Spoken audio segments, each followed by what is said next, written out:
Here we're looking at some reciprocal trig ratios. Since we know that these are connected to our original trig ratios, I want to make sure we understand what's going on there first.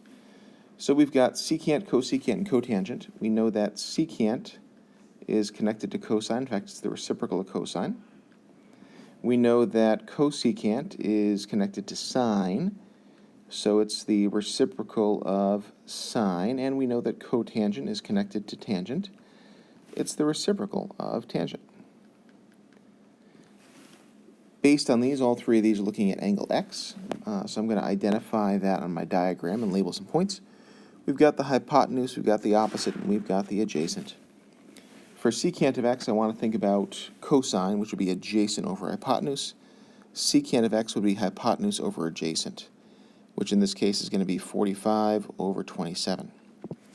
For cosecant of x, we're looking at the reciprocal of sine, so if we had sine, it would be opposite over hypotenuse. Now we're looking at hypotenuse over opposite, 45 over 36.